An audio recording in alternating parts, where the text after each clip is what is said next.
Hola, Damián. ¿Qué tal? Estás muy a contraluz, ¿eh? Por fin. Lo hemos conseguido. Lo hemos conseguido. En el teléfono de Sonia. Espérate un momento. Ah, vale. Gracias, Sonia. Dame un momento. Sí. Vale, salgo aquí. Ay, Ara ho veieu, no? me pone nervioso Perfecta. la tecnología esta. Ja està. Joder. Yo ya te digo que no. La mitad de charlas que hemos hecho no han funcionado, ¿eh? No me extraña. Porque- Yo con el grupo de Girona, de Rossinyol, yo les estoy machacando de que hay que simplificar la comunicación. Sí, Que con la tecnología nos complicamos mucho. muchísimo, la verdad. Y aparte esto que esto está grabado, bueno, ya sabes, ¿no? Ya. Cómo va la Pues historia. nada, dime a ver cómo hacemos. Mira, pues vamos a hacerlo así. Yo te voy a ir haciendo preguntas si quieres. La gente también puede soltar preguntas por aquí. Y entonces, pues eso. Vamos a ir hablando tú y yo 20 minutos, media hora, que es lo que solemos hacer. Y luego lo que estamos transmitiendo lo dejamos colgado y se queda colgado, creo que es unos días, y la gente lo consulta y todo esto. Vale. ¿Vale? No hace Pues nada, empezamos un poco por el tema para que nos expliques qué fue la Coppel. La mayoría de gente ya lo conoce, supongo, pero seguro que hay mucha gente que no, o que la ha conocido a través del documental. Ajá. Bueno, a ver, la Coppel fue una coordinadora de presos sociales que se encontraban en las cárceles de los últimos años de la dictadura y los años de la transición. Nos situamos en la muerte de Franco, el primer indulto que concede el nuevo régimen pretendidamente democrático en 1976 y enseguida por las innumerables movilizaciones multitudinarias que había en la época para exigir la amnistía, pues nos dimos cuenta que ni las fuerzas políticas ya legalizadas ni el régimen recién constituido nos iba a incluir en las medidas de amnistía. Esto por un lado. Por otro, nos dimos cuenta que se abría una nueva etapa en la que era factible romper el terror, el miedo, las palizas, las torturas, la precariedad en las que estábamos instalados los presos sociales desde el inicio de los tiempos. Entonces comenzamos a agitar la vieja técnica de agitación y propaganda. Empezamos a agitar a la cárcel de Carabanchel mediante sistemas de tanteo psicológico, digamos, mediante panfletos escritos a mano que nos tirábamos noches enteras escribiendo cientos de panfletos, y nos dimos cuenta que los compañeros de la cárcel de Carabanchel recogían las consignas que empezábamos a difundir con aceptación positiva y sin que llegase todavía a manos de la dirección de la cárcel de Carabanchel. Esto nos animó mucho para arrebatar la primera asamblea pública sin autorización en la cárcel de Carabanchel. Hablo aproximadamente en enero de 1977. Joder. ¿Y qué te iba a contar? Háblame, por ejemplo, de Agustín Rueda y de algunos de los compañeros que formáis parte de la Coppel. Sí. Bueno, yo estaba condenado por el Tribunal de Orden Público a 6 años de prisión por tenencia ilícita de armas y mi prisión de cumplimiento y hotel, que pagaban los ciudadanos con sus impuestos, era el penal del puerto de Santa María. También estaba condenado a otros 6 años por la comisión de un atraco a un banco en Madrid y me trasladaron para asistir a otro juicio que tenía pendiente también por otro atraco en Madrid, ¿no? Allí nos juntamos 6 compañeros, yo incluido, y ahí decidimos iniciar la estrategia de agitación y propaganda. Nos constituimos ya como coordinadora de presos en lucha, COPEL. Aprobamos el himno de la COPEL basado en el Bella de los combatientes antifascistas italianos. Y bueno, empezamos a configurar las reivindicaciones que se consistían en 5 puntos básicos de las reivindicaciones de COPEL. Transgredimos y superamos la alienación a la que estábamos sometidos como presos sociales. La mayoría estaban embrutecidos, fruto del miedo y de la ignorancia, porque la extracción social de entonces, como la de ahora, eran la mayoría de los presos de origen inmigrante, humilde, trabajador, un gran nivel de analfabetismo, etcétera. Pero estos compañeros y yo tuvimos la suerte o la oportunidad de tener contactos con determinados presos políticos, en nuestro caso en la cárcel de Carabanchel. Yo me hice amigo, y todavía los conservo, de militantes de la antigua ETA político-militar, de los atentados de Carrero, etcétera, y de algunos trotskistas que iban de por libre. Los presos anarquistas no estaban en la galería de presos políticos, estaban junto con nosotros en la galería de fuguistas y de presos peligrosos, que era la 7ª galería de Carabanchel. Y bueno, pues ahí iniciamos la estrategia, la escalada de tensión, digamos, que nosotros administramos dentro de la cárcel. Enseguida nos coordinamos con un gran número de compañeros que estaban en otras cárceles del Estado, a través de minúsculos panfletos que escribíamos en tinta simpática y que lo escondíamos en los dobladillos de los pantalones, en las muelas, en el pelo, en las partes del cuerpo, etcétera.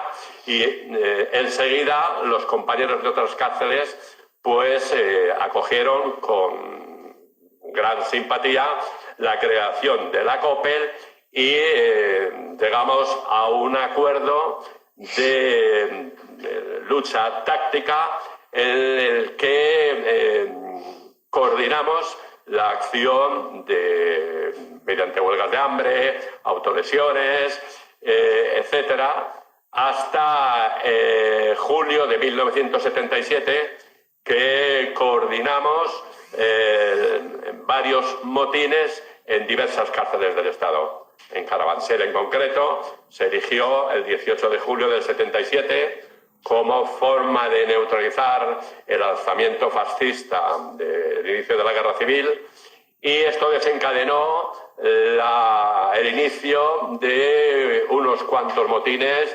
en decenas de cárceles del Estado.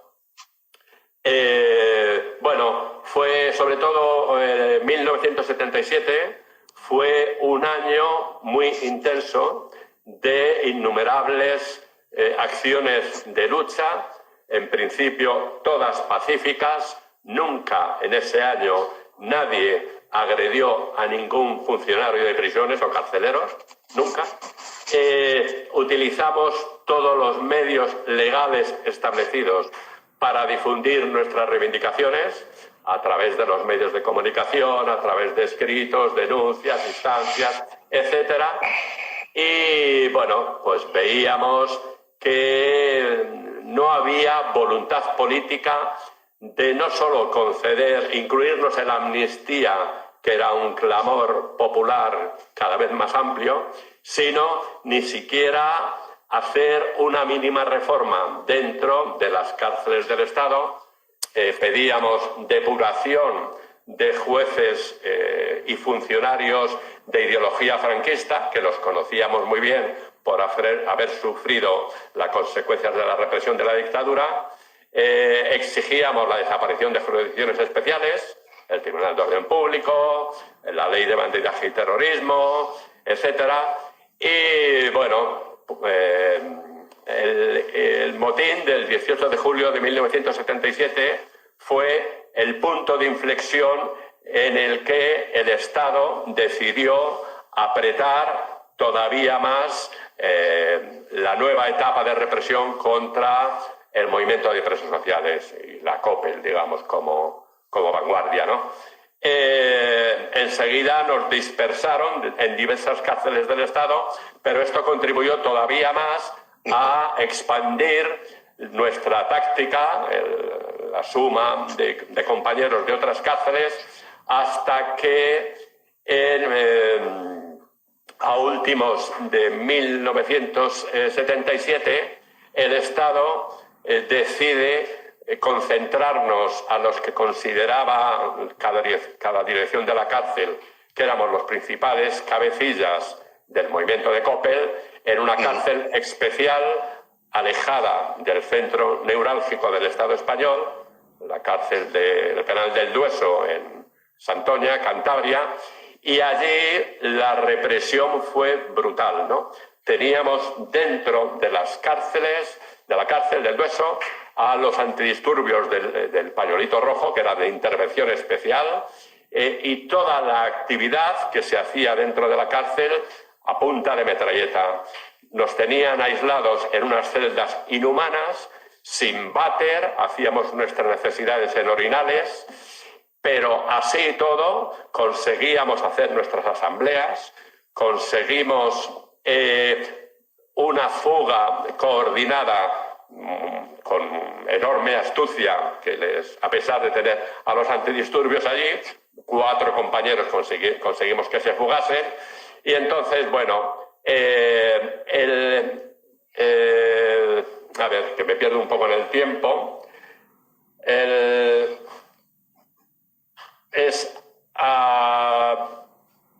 ya en 1978, creo recordar, sí, en la cárcel de Carabanchel, mientras que nosotros estábamos en el Dueso, descubren un túnel y identifican a varios compañeros como posibles responsables de haber excavado este túnel.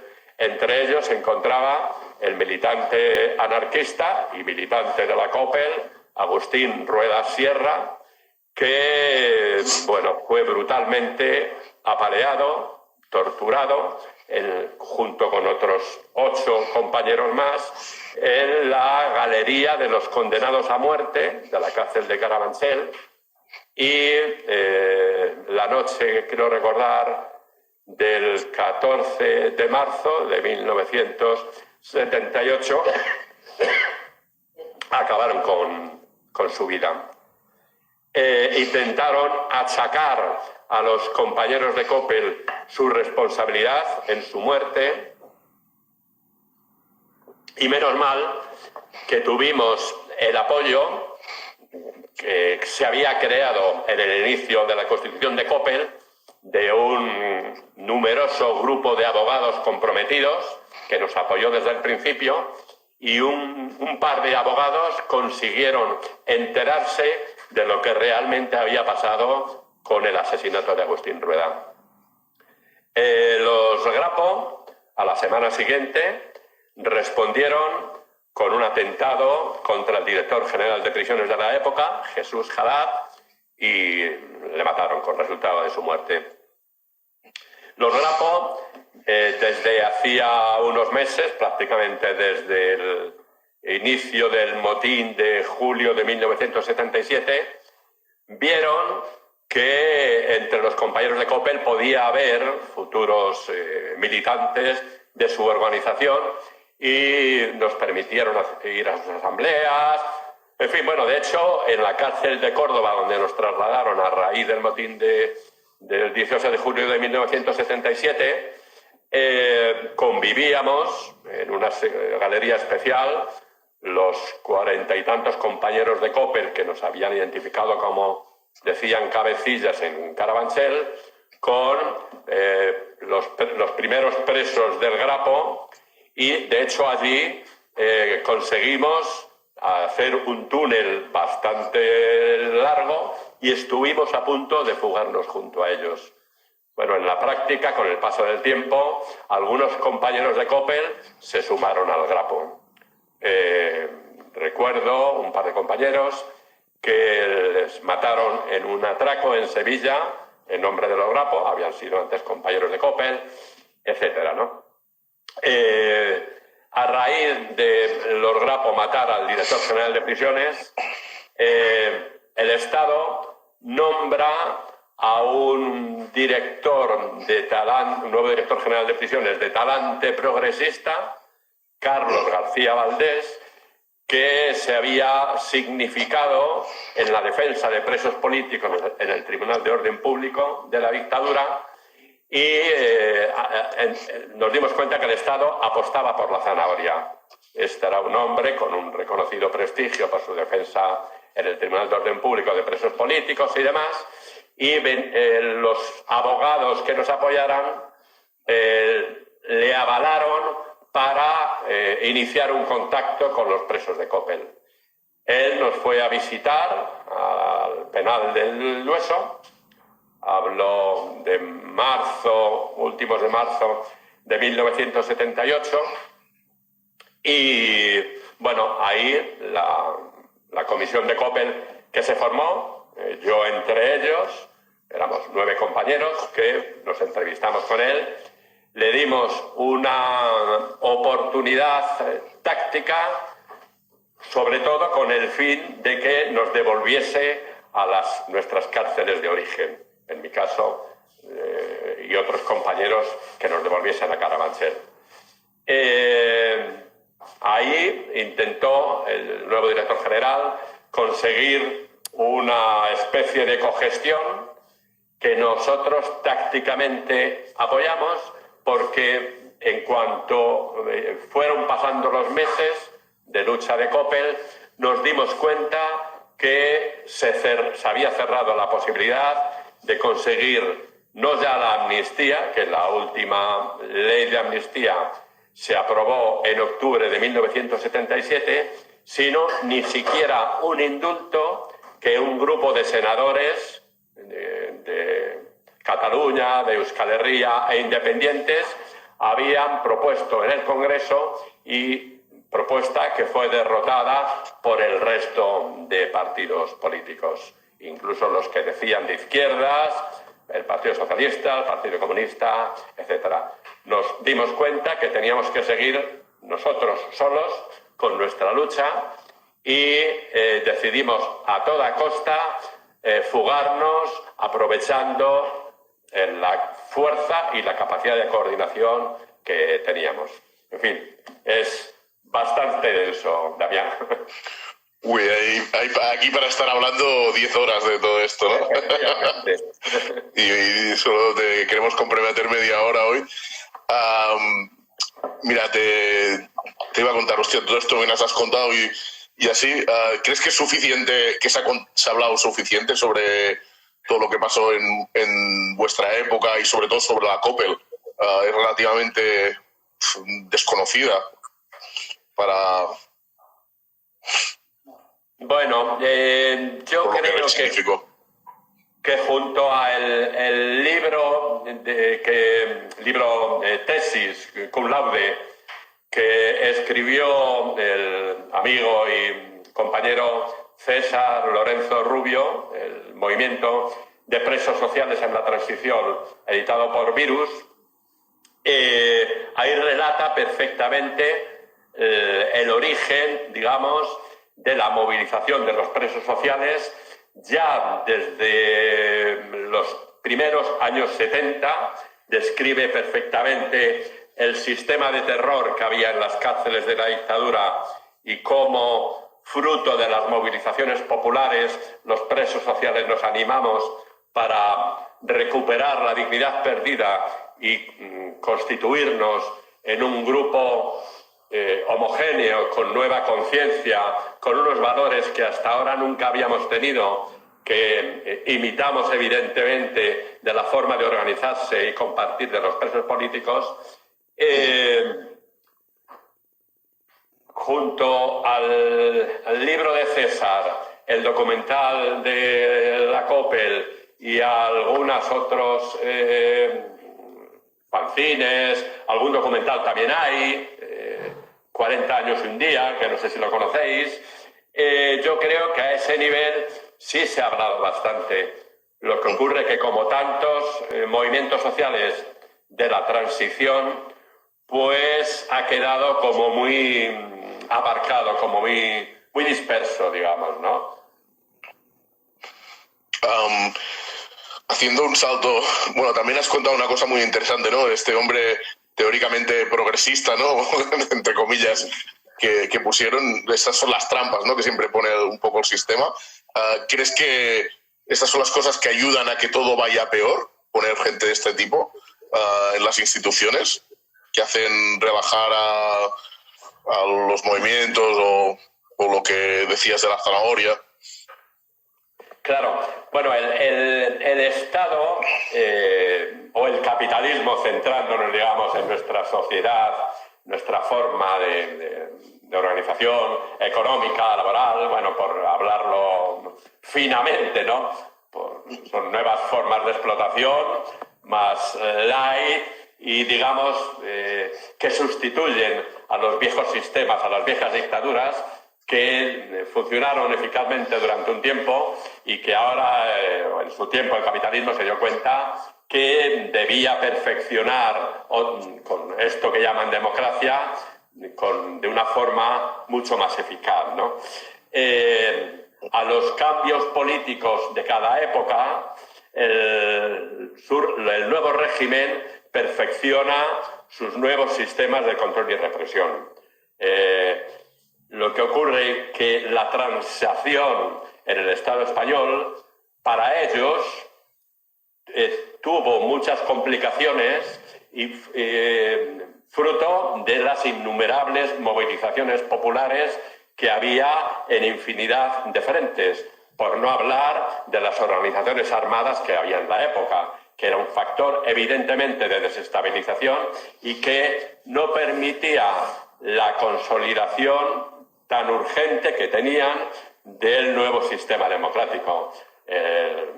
La Coppel también contribuimos con nuestro granito de arena para demostrar que el sistema penal y penitenciario, hablo del sistema penal, por cierto, porque no he mencionado que también acordamos en una de las luchas tácticas no asumir de una forma sumisa la comparecencia en juicios y todo el aparato judicial de la época, ¿no? O sea, no reconocíamos a los tribunales como han hecho los presos políticos en infinidad de países, ¿no? En este caso, el Estado apuesta por la zanahoria para consolidar, o sea, tratar de ganar tiempo y consolidar el nuevo sistema de control y represión. En este caso, mientras que Carlos García Valdés estaba actuando como un hombre que los medios de comunicación de la época, que se decían progresistas, El País, todas las revistas, Triunfo, Cuadernos para el Diálogo, Diario 16, todo esto, que apostaban por la apertura informativa, etcétera, mientras el Estado estaba construyendo la primera cárcel de máxima seguridad de Herrera de la Mancha, que se inauguró en 1977, que esa es otra cuestión que también podemos comentar, cómo se inauguró esta cárcel. Es decir, Carlos García Valdés supuso un balón de oxígeno necesario con el talante reformista para ganar tiempo y construir el nuevo sistema carcelario basado en el sistema modular, en prisiones que son cajones de hormigón, alejadas de las ciudades, construidas en páramos solitarios a unos kilómetros de las grandes ciudades, lo que dificulta el contacto y el control social de lo que puede ocurrir en las cárceles y el feedback que puede haber ante determinadas luchas en el supuesto que sea posible, porque el sistema modular de las nuevas cárceles dificultan prácticamente hasta lo inimaginable la posibilidad de coordinación de presos. Vale, mira, ahora te haré una pregunta. ¿Cómo ves la situación actual? No haremos un recorrido todos los años desde la transición hasta ahora, pero ¿ves muchas diferencias entre antes y ahora? ¿O muchas similitudes? Sí, claro. Veo muchas diferencias, como se ven muchas diferencias en los medios de comunicación, en las organizaciones y partidos políticos, en el retroceso que a todos los niveles hemos tenido como sociedad, como cultura, derechos laborales, por no hablar del estado de la sanidad, por no hablar de la precariedad en la que vivimos miles de personas y la amenaza inminente que tenemos con esta nueva crisis que se avecina, ¿no? La situación penitenciaria actual es un reflejo del nuevo estado político, económico, laboral, etcétera, que vivimos, ¿no? Las cárceles están cumpliendo perfectamente el papel de cloaca social donde el Estado condena y abandona a miles de presos sociales, políticos, inmigrantes, etcétera, por no hablar de los CIES y demás, ¿no? La situación en las cárceles en la actualidad no se parece en nada, no solamente por la construcción construcción modular, sino la conciencia que hay en la mayoría de presos sociales. Hay un porcentaje bastante elevado de presos excesivamente medicados con psicofármacos, con metadona, etcétera, que al Estado y el funcionamiento carcelario les viene muy bien para que sea un colectivo que no dé problemas. Por otro lado, pese a que hay un grupo minoritario comparativamente con la población reclusa actual, ¿no?, de presos y presas que llevan 3 años organizados mediante acciones coordinadas, pacíficas, la mayoría de las veces son huelgas de hambre y demás, para difundir una serie de 10 puntos, no, a 14, han aumentado ahora, que comparativamente con los tiempos de Coppel, el programa reivindicativo de este grupo de presos y presas es como un retroceso en la historia enorme, ¿no? Como si de pronto todo lo que se consiguió, que no fue gran cosa, pero sí al menos en cuanto a la situación interior de las cárceles, se ha retrocedido enormemente. Y luego el apoyo social que entonces existía con la Coppel, la desaparición de la dictadura era muy reciente y la conciencia antifranquista estaba todavía muy activa. En la actualidad, esto que llaman democracia ha conseguido alejar a la sociedad de lo que ocurre en las cárceles. Nada que ver, ¿no? Es muy difícil que se vuelva a repetir o mejorar, ojalá, la situación que yo viví en la Coppel. Pero vamos, siempre que haya cárcel habrá resistencia, eso no hay ninguna duda.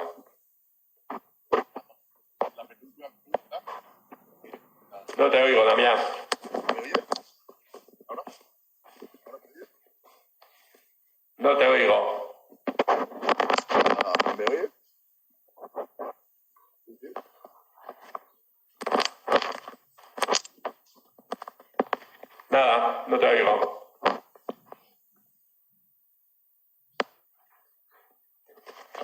¿No? Se ha ido la voz.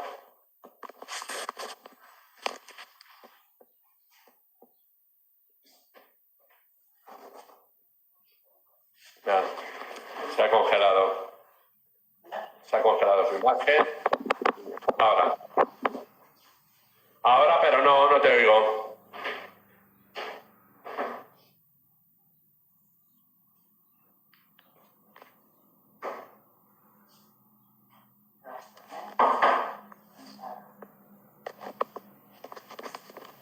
Damián, no te oigo nada.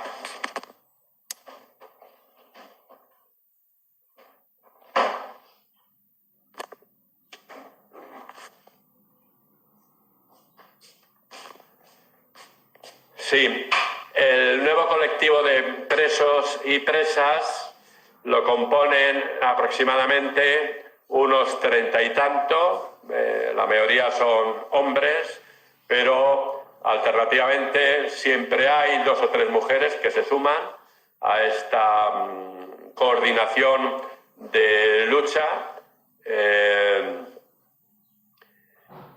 Pertenecen a diferentes cárceles del Estado. Lo que ocurre es que en cuanto llevan un tiempo en cada cárcel, la Dirección General de Prisiones les traslada a otra cárcel, la dispersión, para que no consigan crear que se sumen más compañeros en la cárcel donde llevan un tiempo, ¿no? Esto dificulta también la posibilidad de aumentar el número de presos, pero llevan como 3 años aproximadamente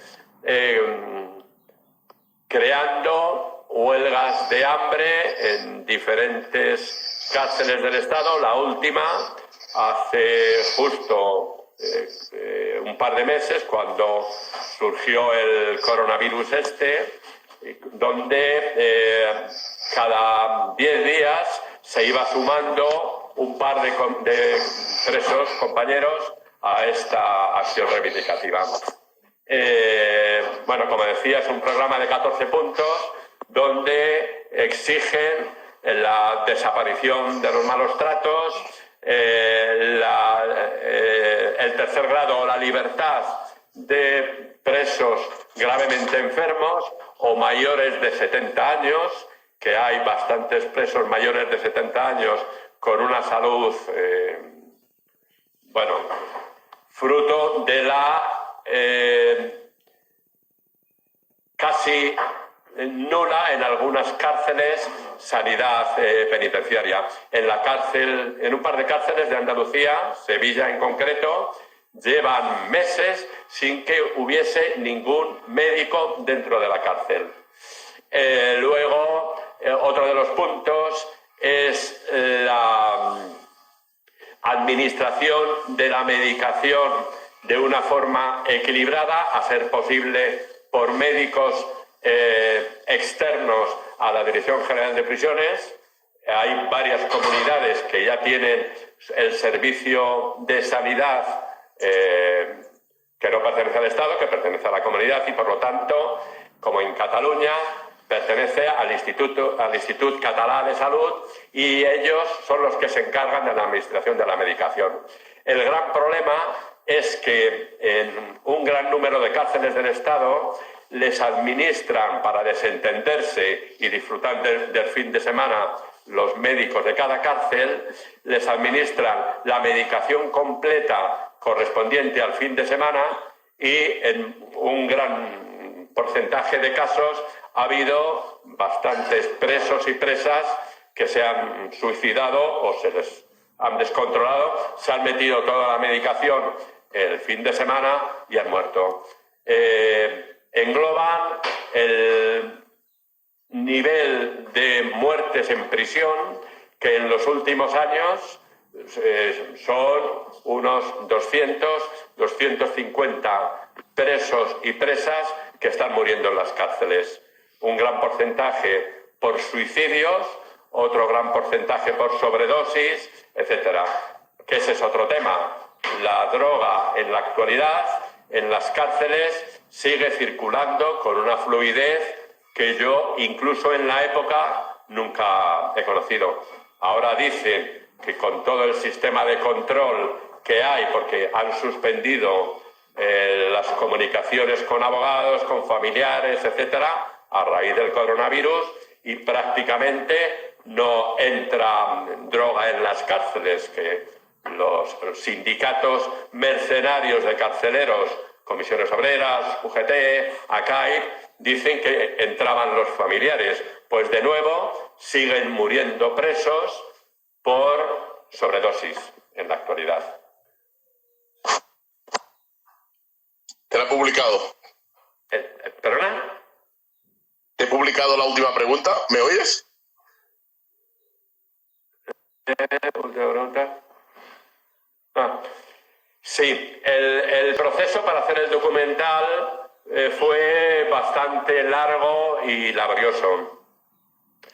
La idea surgió con un compañero anarquista de Valencia, de los grupos autónomos que funcionaron en los años 70 en diversas partes del Estado, en unas jornadas que coincidimos, unas jornadas del libro anarquista y antiautoritario en Asturias, donde comentamos la necesidad de construir un relato audiovisual que reflejase la experiencia de lucha de Coppel.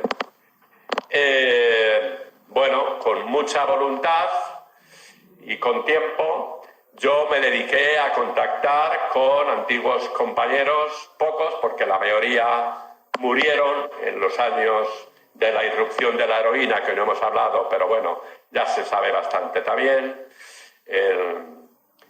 Pero algunos compañeros que quedaban vivos, abogados, algún periodista, algún asistente social, algún funcionario de prisiones, que también los hubo majos, incluso comprometidos, que nos pasaban en aquellos años documentación, panfletos, incluso algunas barritas de hachís y demás.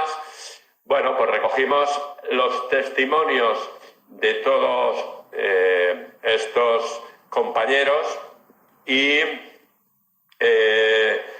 mediante la colaboración solidaria, desinteresada, sin cobrar nadie, se fueron grabando las entrevistas a todas estas personas que he relatado. Conseguimos unas 100 horas de grabación aproximadamente y a través del tiempo, duró más o menos 13 años la recopilación de entrevistas e información.